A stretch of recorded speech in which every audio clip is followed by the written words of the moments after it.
अस्सलाम वालेकुम स्टूडेंट्स। आज हमारा चैप्टर जो है वेरिएशन एंड जेनेटिक्स, उसका लास्ट टॉपिक है diabetes mellitus and it's genetic basis. ये हम लोग पढ़ने जा रहे हैं। डायबिटीज़ मेलाइटिस, या जिसको आप आम जबान में शुगर की बीमारी भी कहते हैं, ये हेरेडिटरी डिजीज़ है। मतलब कि ये मौरूसी बीमारी है जो कि फैमिलीज़ में चलती है, पेरेंट्स से ऑफस्प्रिंग में ट्रांसफ़र होती है। और ये basically heterogeneous group of disorders है। क्या मतलब है इस बात का कि ये मुख्तलिफ तरह के डिसऑर्डर्स का एक ग्रुप है, ठीक है, जिसमें जो एक शुगर का पेशेंट होता है उसका ब्लड का जो शुगर का लेवल है वो तो एलिवेटेड होता ही होता है, लेकिन इसके साथ साथ डायबिटिक्स जो हैं वो अपनी शुगर को मेटाबोलाइज नहीं कर पाते बॉडी में।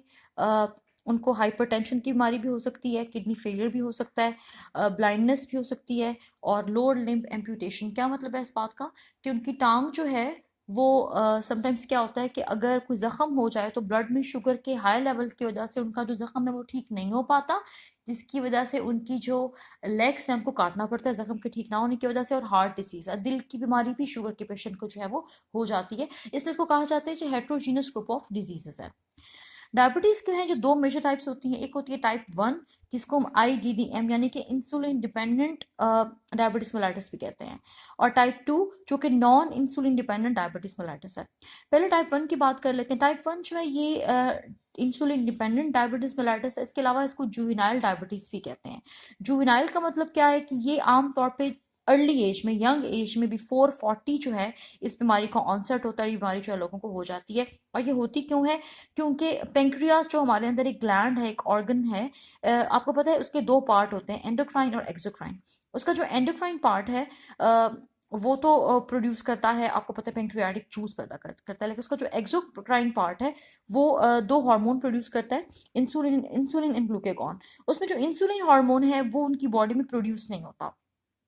ये ऑटो इम्यून डिसऑर्डर है। ऑटो इम्यून का मतलब क्या है कि बॉडी का जो अपना इम्यून सिस्टम है वो बॉडी के अपने सेल्स को एज फॉरेन समझ के, फॉरेन रिकग्नाइज करके उनको जो है मारना शुरू कर देता है। और आमतौर पर जो T सेल्स होते हैं, जो कि हमारा मेजर लाइन ऑफ डिफेंस है अगेंस्ट डिजीजेस, अगेंस्ट पैथोजन, वही जो पेंक्रियास के बीटा सेल है जो कि हार्मोन प्रोड्यूस करते हैं इंसुलिन, उसको तबाह कर देते हैं, जिसकी वजह से बॉडी जो है ओवरऑल डेफिशिएंट हो जाती है इंसुलिन हार्मोन में। इंसुलिन हार्मोन आपको पता है चाहिए होता है ग्लूकोज के अपटेक के लिए, यानी कि जो सेल्स के अंदर ग्लूकोज का अपटेक है वो इंसुलिन हार्मोन की वजह से होता है। और वो जब नहीं पैदा होता बॉडी के अंदर तो बॉडी डेफिशिएंट हो जाती है उस हार्मोन से, और ब्लड में जो शुगर का लेवल है वो ज़्यादा हो जाता है। तो इनको फिर एक्सोजीनस सोर्स जो है वो चाहिए होता है। क्या मतलब है कि इनको एक्सोजीनस यानी कि बाहर से इंसुलिन ऐसे पेशेंट्स को अपनी बॉडी के अंदर इंजेक्ट करना पड़ती है, और फिर उनका बॉडी में अंदर जो ब्लड का शुगर का लेवल है वो नॉर्मल रहता है। ठीक है जी। उसके बाद जो जेनेटिक बेसिस की अगर हम बात करें तो इस बीमारी के जेनेटिक बेसिस को स्टडी अभी किया जा रहा है। और इसमें यह है कि इसका जो जीन है, इंसुलिन प्रोड्यूस करने का जो जीन है हमारा, वो जीन जो है वो होता है क्रोमोसोम नंबर 11 की शॉर्ट आर्म के ऊपर। पोलीमॉर्फिज्म और जेनेटिक वेरिएशन जो है अगर इस लोकस पर, यानी कि शॉर्ट आर्म जो क्रोमोसोम नंबर 11 है उस पर, जहाँ पर इंसुलिन का जीन है, अगर उसमें किसी भी किस्म का कोई म्यूटेशन हो जाए तो डायबिटीज टाइप 1 जो है उस बीमारी का होने का चांसेस जो है बढ़ जाते हैं। लेकिन आज जो मजीद रिसर्च की गई है उसमें ये देखा गया है कि ये बीमारी जो है ये मल्टीफैक्टोरियल है। मल्टीफैक्टोरियल का मतलब ये है कि ये बीमारी जो है ये बहुत सारी वजूहात की वजह से होती है, और जेनेटिक बेसिस जो है या जो जीनियाती या मौरूसीपन है इस बीमारी का वो एक वजह है। लेकिन इसके अलावा आपका लाइफस्टाइल, आपके रहने का जो अंदाज है, खाने पीने का अंदाज है, इन्वायरमेंट, ये तमाम चीज़ें रोल प्ले करती हैं इस बीमारी के होने में। टाइप 2 चाहिए non insulin dependent diabetes mellitus चाहिए कहलाता है। ठीक है।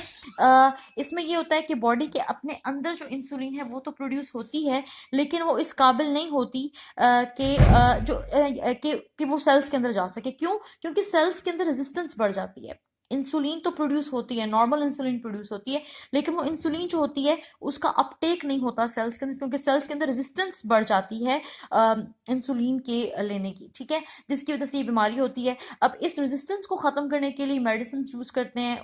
पेशेंट्स को कहा जाता है कि वो वर्जिश करें, क्योंकि वर्जिश से जो है उससे जो इंसुलिन रेजिस्टेंस है वो कम होती है और सेल्स का अपटेक बढ़ जाता है इंसुलिन को लेने का। क्योंकि ओबेसिटी जो है, जो मोटापा है, उसमें इंसुलिन रेजिस्टेंस बढ़ जाती है और शुगर की बीमारी होने के चांसेस जो हैं वो बढ़ जाते हैं। जेनेटिक कंपोनेंट जो है वो डेफिनेट है कि होता है, लेकिन इसके साथ साथ हमने पहले बात की कि इन्वायरमेंटल कंडीशंस में वो भी बहुत ज़्यादा रोल प्ले करती हैं इस बीमारी के होने में। 2% to 5% ऑफ टाइप 2 जो डायबिटिक हैं वो तकरीबन 25 ईयर्स से पहले उनको ये बीमारी जो है वो हो जाती है, ठीक है। इसको maturity onset diabetes of the young कहते हैं, जिसको MODY भी कहते हैं। MODY को जो है वो इनहेरिट किया जाता है, ये ऑटोसोमल डोमिनेंट ट्रेट है, ठीक है। और 50% ऑफ केसेस जो MODY के हैं वो म्यूटेशन होता है ग्लूकोकाइनेज जीन के अंदर।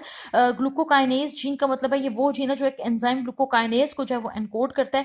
ग्लूकोकाइनेज एंजाइम काम क्या करता है, कन्वर्ट करता है ग्लूकोज 6 फॉस्फेट को ग्लूकोज को ग्लूकोज 6 फॉस्फेट में पैंक्रियाज के अंदर, यानी कि ग्लूकोज को ग्लूकोज 6 फॉस्फेट में कन्वर्ट करने का काम ग्लूकोकाइनेज एंजाइम करता है। और ग्लूकोकाइनेज एंजाइम में अगर के एंजाइम के जो जीन है ग्लूकोकाइनेज जीन, जो कि ऑटोसोमल क्रोमोसोम के ऊपर होता है, अगर उसके अंदर कोई म्यूटेशन हो जाए तो MODY यानी कि majority onset diabetes of the young जो ये हो जाती है।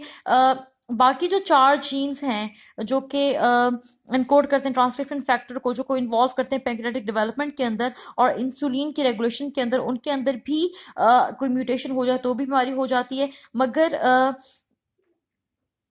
ये जो तमाम ये जो जीन्स हैं, जो बाकी के 4 जीन हैं, ये कोई सिग्निफिकेंट रोल प्ले नहीं करते ऑनसेट में, यानी कि इसका मतलब है कि जो ग्लूकोकाइनेज जीन है वो रोल प्ले करता है, लेकिन बाकी जो 4 जीन हैं वो इतना इनसिग्निफिकेंट रोल नहीं होता इनका MODY में। तो ये हमारा लास्ट टॉपिक था जो कि था diabetes mellitus and it's genetic basis.